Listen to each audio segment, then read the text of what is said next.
할렐루야. 네, 오늘 또 주일을 기억하여 지키시고 또 이 시간 우리 하나님을 예배하는 모든 성도들에게 우리 하나님의 위로하심과 또한 새롭게 하시는 은혜가 충만하게 임하시기를 우리 주 예수 그리스도의 이름으로 간절히 축복합니다. 먼저 오늘 사진을 보면서 설교를 시작하기를 원하는데요. 구세군 자선 낭비 아마 많이 보셨을 것입니다. 여수에는 있는지 모르겠는데 대도시에 가면 아마 거리 한가운데에 저기에 세워져 있고 많은 사람들이 오가면서 또 동참하는 것을 바라보게 됩니다. 또 다음 사진은 사랑의 쌀 나누기, 우리 교회가 해마다 연말에 우리 서강동 지역의 가난한 이웃들을 또 섬기기 위해서 또 하는 하나의 사랑의 행사입니다.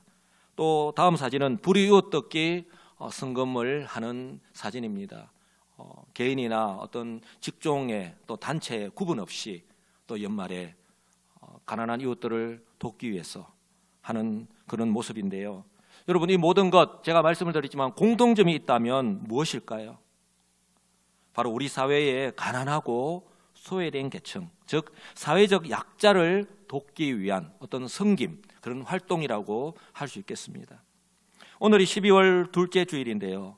시기적으로도 추운 겨울이 이미 시작이 되었지만 환경적으로도 보면 그 어느 때보다 추운 겨울이 이미 시작되었음을 저와 여러분들이 현실적으로 체감하고 있습니다.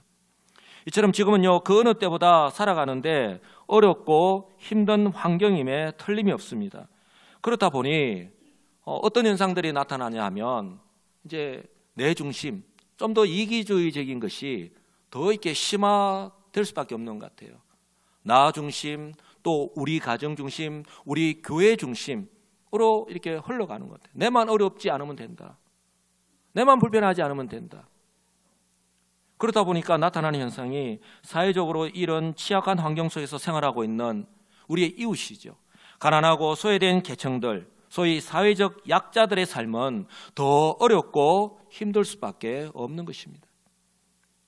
그럼에도 불구하고 이런 사회적 분위기 가운데요, 참 감사한 것은 조금 전에 우리가 사진을 통해서 보았지만 이런 환경 속에서도 이처럼 소외된 우리의 이웃을 돕기 위한 그런 사랑의 나눔 활동이 계속되고 있다는 것입니다. 이 사람 저 사람 여기저기에서 이곳 저곳에서 계속되고 있다는 거예요. 우리 교회 역시 지난 주일에 광고한 대로 오늘 또 주보에 광고가 나갔지만 가난하고 힘들게 살아가고 있는 우리의 이웃에게 주님의 사랑을 나누기 위해서 올해도 변함없이 사랑의 쌀 나누기를 통하여 섬기고자 하는 것입니다.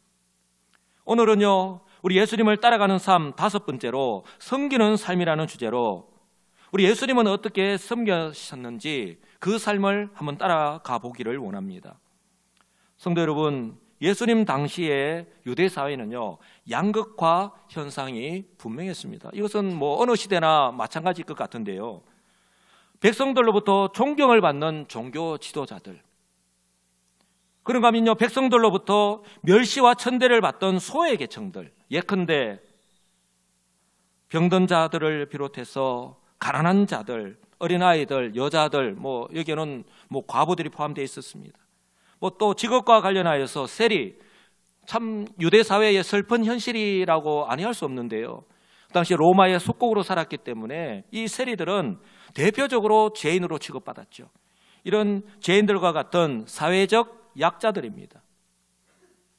그런데요, 예수님께서 이처럼 오랜 시간 동안 지속되어 온 이러한 유대 사회의 통념을 깨고 그 당시 사회로부터 버림을 당한 채 아무런 도움도 받지 못한 채 아무런 소망도 없이 외롭게 살아가던 소위 이런 사회적 약자들을 가까이 하셨습니다.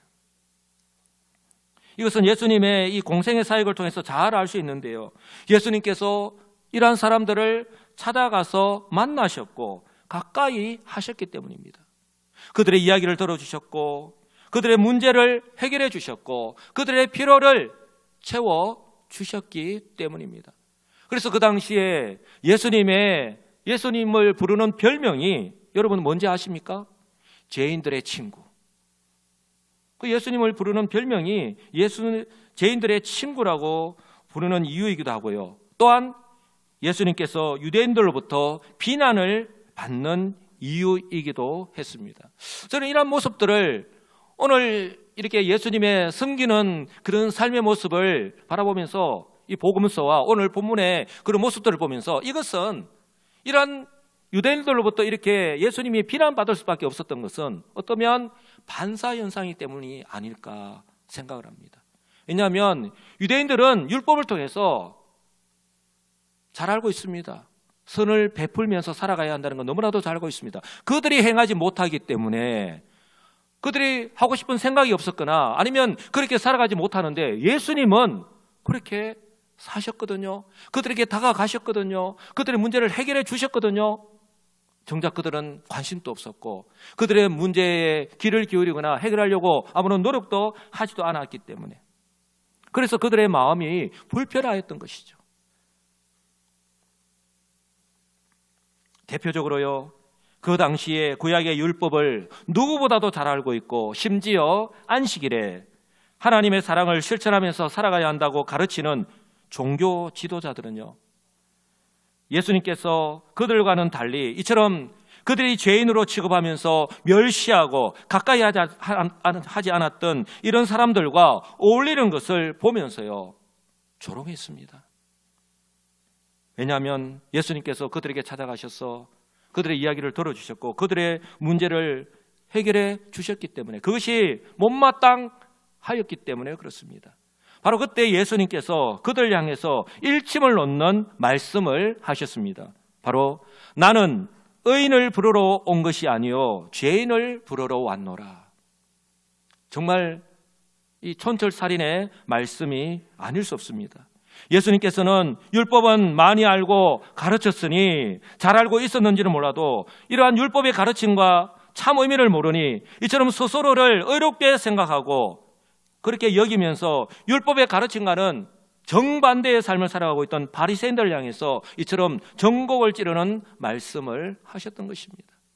그러니 나는 이 의인을 부르러 온 것이 아니라 그들이 죄인인지도 알지 못한 채 그렇게 그들이 율법을 지킨다라고 해서 자칭 의인으로 여기면서 살아갔던 그들.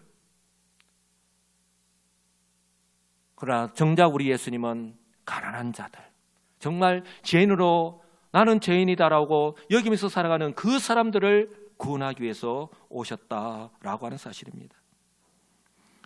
왜냐하면 앞에서도 말씀을 드렸지만 예수님 당시에 바리새인을 비롯한 종교 지도자들은요 구약의 율법을 잘 알고 있었고 심지어 유대인들에게 가르치는 존경받는 지도자들이었음에도 불구하고 정작 그들이 가장 소중하게 여기는 그 율법에서 하나님께서 가장 강조하시는 내용인 이러한 가난한 이웃을 비롯해서 소위 사회적 약자를 사랑으로 돌아보고 섬기는 것에는요 관심이 없었기 때문입니다. 그러나 우리 예수님은 그 당시 소위 죄인이라고 불리우는 사람들, 유대 사회로부터 이방인 취급을 받고 있던 창기, 세리, 또한 각종 병에 걸린 자들을요 외면하지 않으시고 찾아가셨습니다. 또한 예수님은요 당신께 나온 사람은요 어떤 사람이든지 간에 구분하지 않으셨습니다. 구별하지 않으셨습니다. 차별하지 않으셨습니다. 그들을 내쫓지 않으셨고 그들과 함께 하셨습니다. 그들의 친구가 되어주셔서 그들의 이야기를 들어주셨고 그들의 문제를 해결해 주셨습니다. 예수님은 이처럼 사회적 약자를요 어떤 경우에도 그냥 지나치지 않았습니다. 이처럼 섬기는 삶을 사셨던 우리 예수님의 모습은 오늘 본문에서도 확인할 수 있는데요, 바로 오늘 본문의 배경이 안식일이고 그리고 회당이다라고 하는 것에 저와 여러분들이 좀 집중할 수 있었으면 좋겠습니다. 예수님은 안식일에 어느 회당에서 계속해서 가르치셨습니다. 우리가 개역 한글 성경을 보면 예수님이 오늘 이 회당에 처음 가셨는지 그리고 몇 주간 가셔서 계속해서 가르쳤는지 알 수 없습니다. 그러나 헬라어 원문을 보면 알 수가 있습니다. 예수님은 어느 안식일에 이 회당 계속해서 몇 주간 계속해서 이 회당에 가셔서 유대인들에게 가르치셨습니다. 바로 그때요 무려 18년 동안 귀신이 들려서 영적으로 뿐만 아니라 육체적으로도 오늘 본문에 보면 척추가 굽어서 몸을 똑바로 펴지 못한 상태로 살아온 병든 여인을 보신 거예요. 그리고 그 여인을 불쌍히 긍휼히 여기셨습니다. 여러분, 몇 년이라고요? 18년입니다. 귀신에게 들려서 그 사람의 모습이 아무런 힘도 쓰지 못하고 거의 산송장이나 다름없이 거의 죽은 모습으로 오늘 우리가 주일 예배를 드리지만 오늘 이 자리에 와서 앉아있다라고 한번 생각을 해보십시오. 그 여인의 모습이 어떠하겠습니까? 맥도 못 춘다라고 하는 말처럼 그 여인이 그렇게 앉아있는 거예요.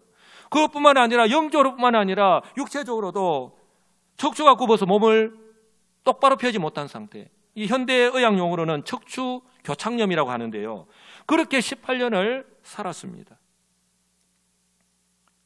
이 18년이라고 하는 시간에서 알 수 있듯이 이 여인의 병이요, 이 사람의 노력이나 그 어떤 능력으로 고치기 힘든 병이고, 그러니 그동안 얼마나 고통 속에서 지금까지 살아왔는지를 충분히 알 수 있습니다. 그런데요, 예수님께서 그 여인을 가까이 부르셨습니다.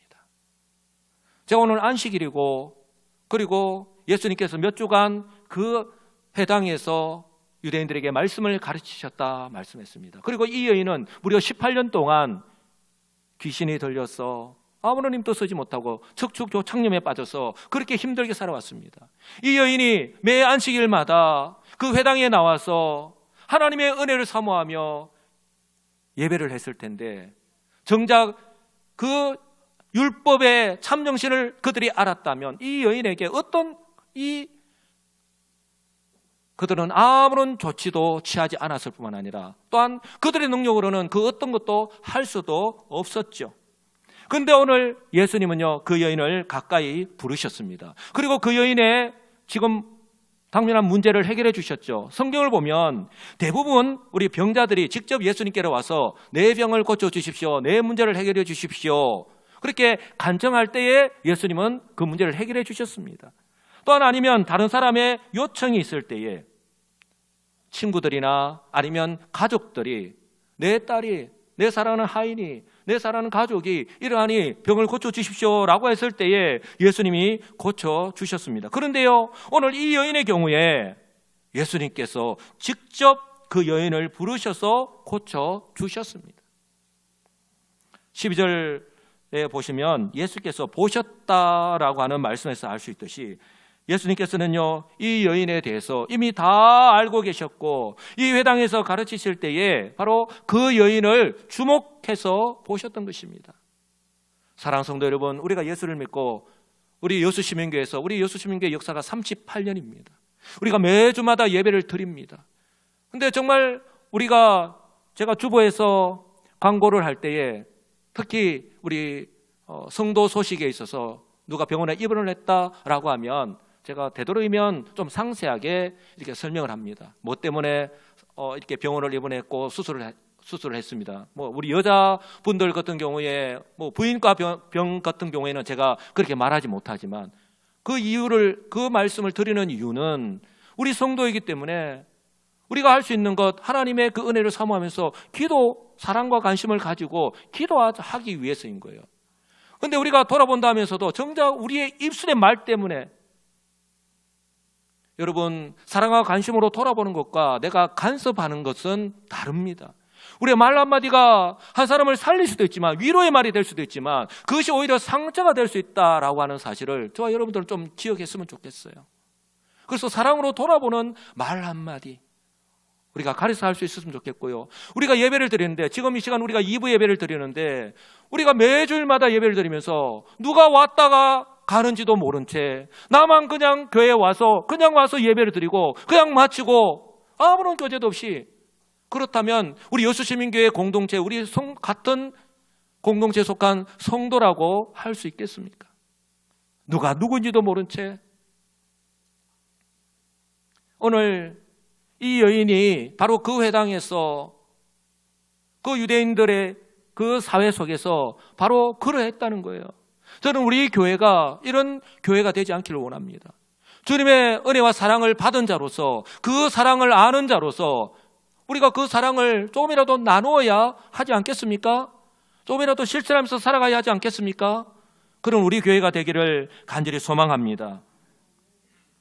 바로 오늘 예수님께서 이 여인을 주목해서 보셨는데, 보험서를 보면 예수님께서 고쳐주셨을 때에 대부분 사랑하는 딸아, 또 네 믿음이 너를 구원하였다라고 성경은 말씀합니다. 그런데 오늘 본문에서는 그렇게 말씀하지 않고 있는데요, 그런 모습은 나오고 있지 않는데, 바로 이 복음서를 보면 예수님께서 기적을 베푸실 때 대부분 그 사람의 믿음을 보셨던 것처럼 오늘 이 여인의 이 모든 문제를 해결해 주셨던 것, 이 여인의 믿음을 보셨거나, 아니면 이 18년 동안 악한 사단 마귀에게 사로잡혀서 고통 가운데 살아가고 있는 이 여인을 긍휼히 여기셔서 바로 고쳐주셨던 것입니다.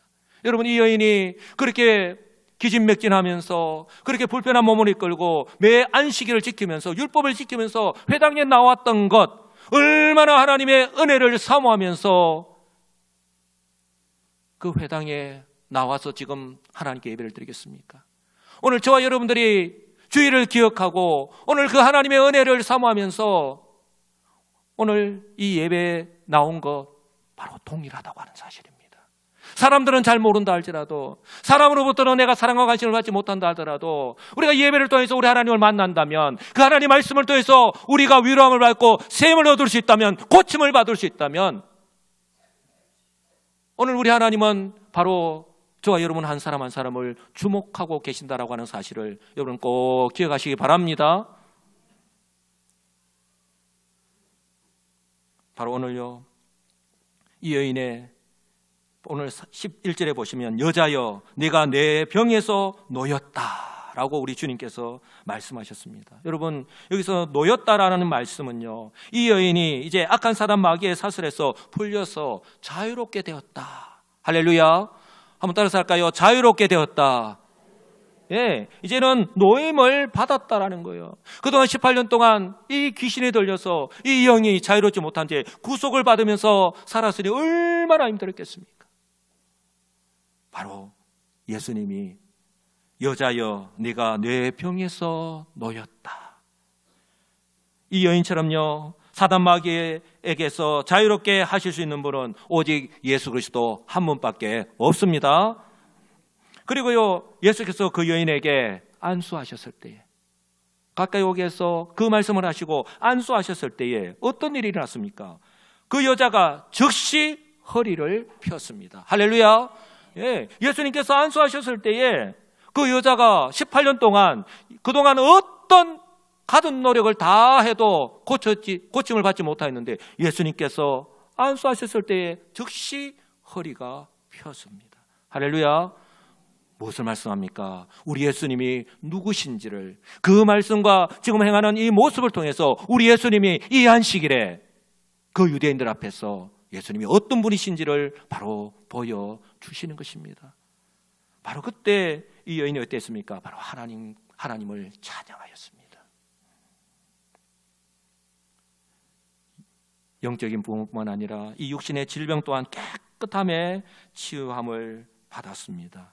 사랑하는 성도 여러분, 이 여인이 이렇게 영육으로 깨끗하게 치유함을 받았을 때에 아무것도 그동안 취하지 않았던 이 회당장을 비롯한 유대인들은 어떠해야 할까요? 너무 잘 됐다고, 하나님의 은혜라고 막 기뻐하고 박수치면서 하나님께 영광을 둬야 되지 않겠습니까? 그렇죠. 이것이 인지상정 아닙니까? 저와 여러분들이 아픈 몸과 마음을 이끌고 이렇게 예배하러 나왔습니다. 정말 그동안 기도하면서 하나님 은혜를 사모하면서 이렇게 예배를 드리는데, 정말 말씀을 듣는 가운데 아니면 기도하는 가운데 찬양하는 가운데에 내 몸이 위로함을 받고, 때로는 만약에 그 문제가, 질병이 내가 치유함을 받았다 그러면 얼마나 기쁩니까? 기쁨의 눈물을 흘리고 그 소리를 들었을 때에, 그 소식을 들었을 때에 우리 모두 다 박수를 치고 우리가 함께 축하해야 되지 않겠습니까? 그거 인지상정이잖아요. 그런데 오늘 이 모습을 지켜본 회당장의 모습을 한번 보시기 바랍니다. 기뻐하면서 병고침을 받은 이 여인을 축복하고 그렇게 행하신 예수님께 감사하고 하나님께 영광을 돌린 것이 아니라 오히려 성경을 보면 분내었다, 화를 내었다라고 그렇게 말씀합니다. 왜요? 율법을 어겼다는 거예요. 예수님이 율법을 어겼다는 거예요.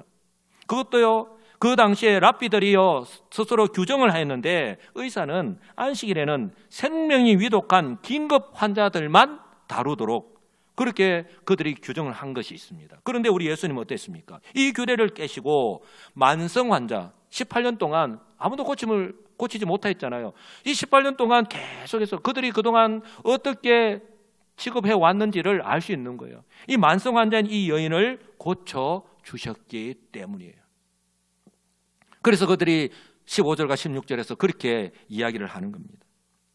이처럼 그들은요, 율법을 그렇게 소중하게 여기면서도 정작 하나님께서 이 율법을 왜 그들에게 주셨는지, 율법이 강조하는 것이 무엇인지, 율법의 참 의미와 정신에는 관심이 없었던 것이죠.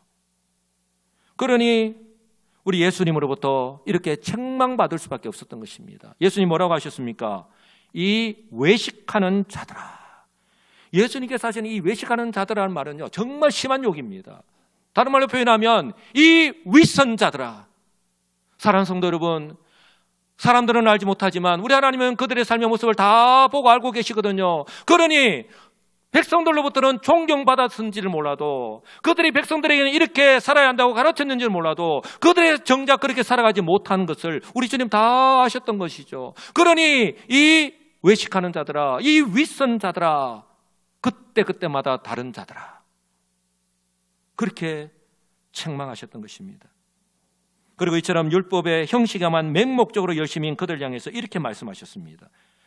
이 15절과 16절을요, 현대인의 성경으로 이렇게 번역한 것을 보면 좀 더 쉽게 알 수 있는데요. 이 윗선자들아, 너희가 안식일에 외양간에서 소나 나귀를 풀어 끌고 가서 물을 먹이지 않느냐? 그렇다면 18년 동안 사탄에게 매여있던 이 아브라함의 딸을, 이 아브라함의 딸이라고 한다는 말은 이 언약의 백성이라는 거예요. 이 아브라함의 딸을 안식일이라도 매인 것에서 풀어줘야 하지 않겠느냐? 이 언약의 자녀가 너희들이 그렇게 소중하게 여기는 짐승보다 더 귀하지 않느냐는 것이죠. 조금 전까지 율법과 안식일의 규례를 덜 먹이면서 예수님을 비난하던 그 바리새인들을 향하여 이처럼 촌철살인과도 같은 말씀을 하셨을 때에 그들은요, 아무런 대꾸도 할 수 없었을 뿐만 아니라 부끄러워서 어쩔 줄을 몰랐습니다. 17절 보십시오. 예수께서 이 말씀을 하시며 모든 반대하는 자들은 부끄러워서 어쩔 줄을 몰랐다는 거예요. 쥐구멍이라도 있으면 들어가고 싶었다는 거예요. 온 무리는 그가 하시는 모든 영광스러운 일을 기뻐하였다라고 성경은 말씀합니다. 사랑하는 성도 여러분, 바리새인들은요, 매주 이렇게 안식일을 지키면서도 안식일마다 이 여인을 보았을 텐데 사단 마귀에게 영과 육이 사로잡힌 채 18년 동안 고통 속에서 살아온 이 여인에게 무관심하였습니다. 그들은요, 율법을 그렇게 소중하게 여기면서도 율법의 참 의미와 정신이 무엇인지 모른 채 살았습니다. 이처럼 영적으로 무지하고 그렇게 스스로 의롭게 여기면서 살아가고 있는 이 바리새인들에게 예수님께서는요, 바로 하나님이 아니시면 불가능한, 메시아가 아니시면 불가능한 그 말씀의 권세와 권능으로 이 여인을 고쳐 주신 것입니다. 그들이 그렇게 소중하게 여기는 율법의 참 의와 정신, 참 정신은 바로 하나님의 사랑을 실천하는 것이다 라고 하는 것을 바로 그들 앞에서 이 안식일에 보여주신 것입니다. 이처럼요, 그들이 율법을 지키면서도 율법의 참 의미와 정신을 모르니 그들은요, 기회가 있을 때마다 그렇게 예수님을 시험하였던 것이죠. 예수님이 메시아인 줄 알고 그들의 죄를 회개하고 예수님을 따라다닌 것이 아니라 어떻게든 예수님을 시험하고 예수님을 없애버리려고. 그래서요, 그 당시에 랍비들 사이에서 끊임없이 논쟁하였던 주제였던 이 질문을 하면 아마 예수님도 아마 꼼짝하지 못할 거야. 그래서 예수님을 시험하기 위해서 이 질문을 하였습니다. 바로 마태복음 22장 36절의 말씀인데요. 그 중에 한 율법사가 예수를 시험하여 묻되, 예수님의 고견을 듣기 위해서가 아닙니다. 분명히 시험하기 위해서 이렇게 질문하였습니다. 선생님, 율법 중에서 어느 계명이 크니까? 여러분, 율법이 몇 가지가 됩니까? 613가지나 됩니다. 율법을 딱 둘로 나누면 613가지 되는 것 중에 딱 248가지는 해라. 그리고 나머지는요, 하지 말라. 하라와 하지 말라로 딱 나눠지는 거예요. 이렇게 많은 율법 조문 가운데에 이 율법사가 예수님께, 그러면 그 율법 조문 중에 무엇이 가장 큰 계명입니까? 라고 질문한 거예요. 그럼 예수님은 꼼짝없이 당할 거야. 이 질문에는 대답 못할 거야. 그러자 우리 예수님께서는 그들이 이 질문을 하기를 기다렸다는 듯이 그들이 잘 알고 있는 신명기 6장 말씀과 그리고 레위기 19장 말씀을 인용하여서 이렇게 말씀하셨습니다. 우리 다 같이 한 목소리 읽겠습니다.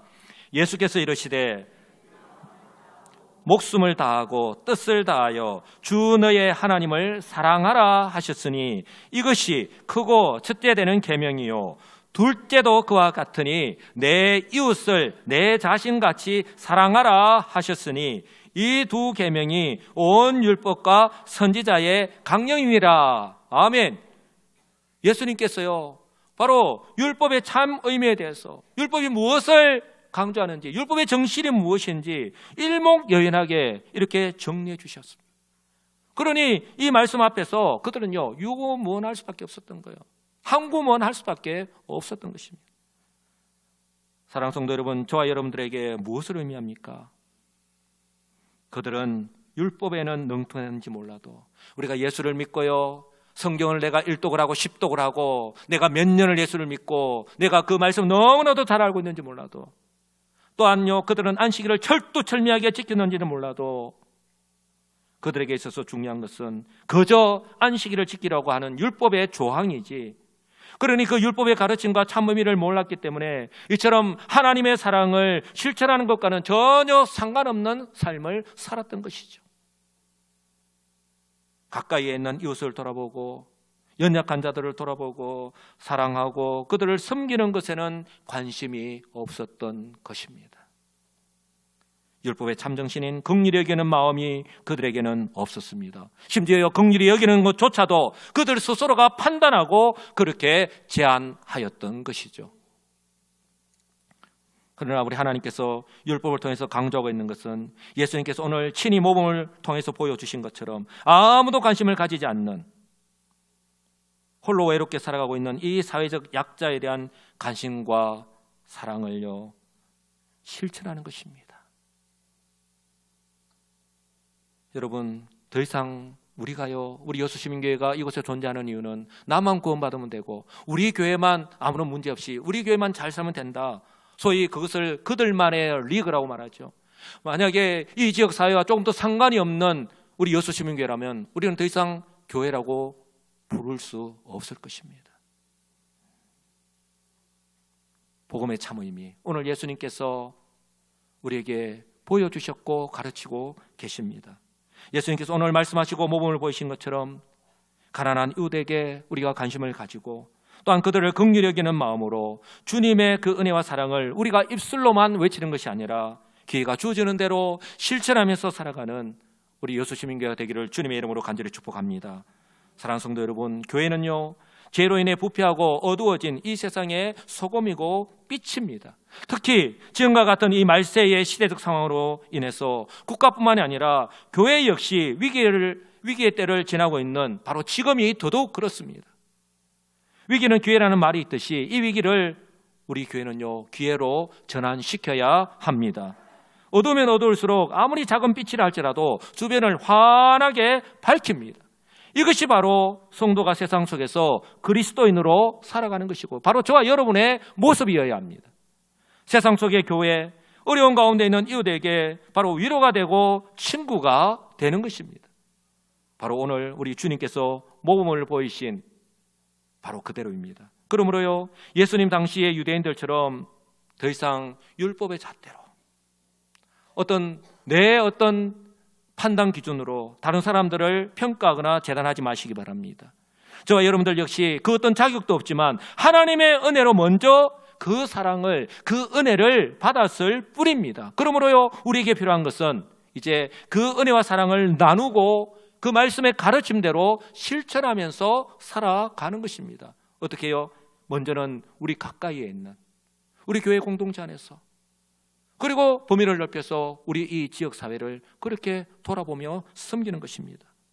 이런 측면에서 볼 때 우리 교회가 해마다 연말에 서강동 사무소에 이처럼 가난한 우리 이웃을 돕기 위해서 사랑의 살 나누기 행사하는 것 너무나도 귀하고 감사합니다. 또한 우리가 가정의 달에 우리 독거 노인을 비롯해서 우리 이웃에게 롤 휴지 이렇게 전달하는 것, 그리고 우리 주변의 학교에 장학금을 전달하는 거 정말 필요하고 잘하는 일이라 생각이 듭니다. 그러나 이처럼 지역사회에 가난하고 소외된 사람들, 이런 모습들로 인해서 다 우리는 돌아보고 섬긴다라고 할 수는 없을 거예요. 그러나 바라기는요, 마태복음 5장 16절, 이같이 너희 빛이 사람 앞에 비치게 하여 그들로 하여금 너희 착한 행실을 보고 하늘에 계신 너희 아버지께 영광을 돌리게 하라라고 하신 우리 예수님의 말씀처럼 이 성탄의 계절 12절에, 아니 앞으로의 내년 한 해 동안 우리 작은 성김의 빛, 바로 예수님의 따뜻한 사랑의 빛을 우리 교회가 이 서강동을 비롯한 우리 주변의 이웃들 앞에 비추기를 간절히 소망합니다. 이것이요, 우리의 이웃, 특히 소외된 가난한 사람을 섬기는 마중물이 되어서 좀 더 다양한 모습으로 섬기는 기회로 삼고, 그렇게 그리스도의 사랑을 실천하는 교회다운 교회, 성도다운 성도가 되어서 우리 이웃과 지역사회로부터 칭찬과 인정을 받는 교회, 이로 인해서 우리 구원의 역사가 계속해서 일어나는 우리 여수시민교회가 되기를 우리 주 예수 그리스도의 이름으로 간절히 축복합니다. 아멘. 기도하겠습니다.